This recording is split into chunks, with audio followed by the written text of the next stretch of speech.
পৃথিবীর মানুষ, তোমরা একটু মনোযোগ দিয়ে শুনো রে বাবা।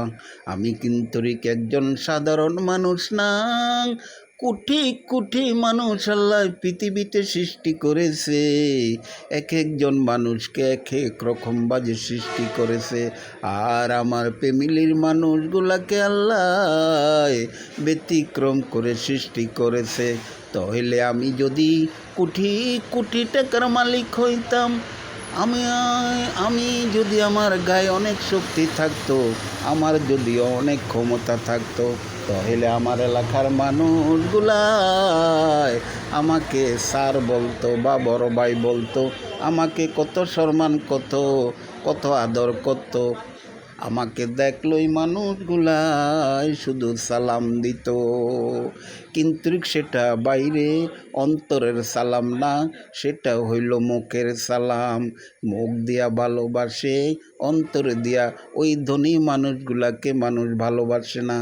আমি অসহায়ের কারণে আমি সমাজের খারাপ ভালো মানুষগুলাকে চিনতে পারি। সেই জন্য আমি মহান আল্লাহর কাছে হাজার হাজার বার শুকরিয়া আদায় করি। ও দুনিয়ার মানুষ, এই দুনিয়াতে বাঁচতে হইলে অসহায় গরিব যদি না হন, তাহলে আপনি সমাজের মানুষগুলাকে চিনবেন না। সমাজের ভিতরে কে ভালা কে খারাপ, কে এইখানের কথাও এইখানে দেয়া লাগিয়ে দেয়, কে মানুষের ক্ষতি করে, কে অন্যায় অপরাধ করে। অসহায় হইলে রে ভাই আপনি মানুষগুলাকে চিনতে পারবেন। আমি কেন বললাম সাধারণ মানুষ না? কারণ এই পৃথিবীর জমিনে আল্লাহ পাক নবী অলিদেরকে কত বাজে পরীক্ষা করছে। এক একজন নবীকে আল্লাহ এক এক বাজে পরীক্ষা করছে। নবীদের ইতিহাস পড়িয়া দেখো, আল্লাহর নবীদের ইতিহাস পড়িয়া দেখো, সাহাবীদের ইতিহাস পড়িয়া দেখো। আমি ব্যতিক্রম কেন বললাম? আমার জীবনের অনেক ইতিহাস আছে রে ভাই। ওই ইতিহাসগুলা যদি আমি সমাজের মানুষের সামনে প্রকাশ করি, তাহলে মানুষগুলা হতো আমি অসহায় হওয়ার কারণে মানুষগুলো আমার কথা বিশ্বাস করবে না। কারণ আজকাল ক্ষমতা যার আছে, টাকাও আছে যার, পয়সা আছে যার, হ্যাঁ যদি একটা মিথ্যা কথাও বলে, ওঠেই মানুষ সবচেয়ে বেশি গুরুত্ব দেয়। আর ওঠেই মানুষ সমাজের মানুষগুলা সত্য বলিয়া বিশ্বাস করে। আর দুর্বল অসহায় মানুষগুলা যদি সত্যি বাস্তব একটা কথা বলে রে, মানুষগুলা সেটা বিশ্বাস করতে পারে না। কারণ সে তো দুর্বল, সে তো অসহায়, তার কথা শুনে কি লাভ হবে? আমার জীবনে কত উল্লেখযোগ্য ঘটনাগুলো ঘটলো।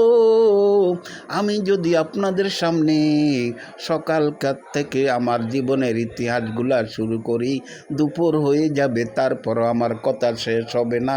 বিকাল হয়ে যাবে তারপরে আমার জীবনের ইতিহাসগুলো শেষ হবে না।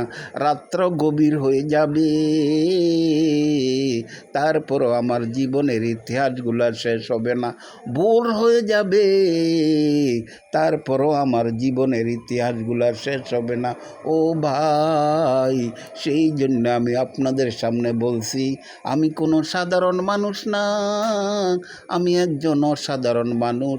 আল্লাহ আমাকে বিভিন্ন বাজে যন্ত্রণা দিয়া, বিভিন্ন বাজে কষ্ট দিয়ে আমাকে আল্লাহ পরীক্ষার ভিতরে পালাইয়া দিয়েছে। আমি জানি না আল্লাহর কাছে এই পরীক্ষার রেজাল্ট ভালো করব কি না। তারপর আমি দোয়া করি, আল্লাহ দুনিয়াতে তুমি যত কষ্ট যত দুঃখ দিতে মন চায় রে আল্লাহ, দুনিয়ার কষ্ট দুনিয়াতে দিয়ে আমাকে ধুয়ে মুছে তারপরে অন্ধকার কবরে নিয়ে যাইও, তারপরে হাসরের মাঠে দাঁড় করাইও। সুবহানাল্লাহ, আলহামদুলিল্লাহ, লা ইলাহা ইল্লাল্লাহু মুহাম্মাদুর রাসূলুল্লাহ সাল্লাল্লাহু আলাইহি ওয়াসাল্লাম।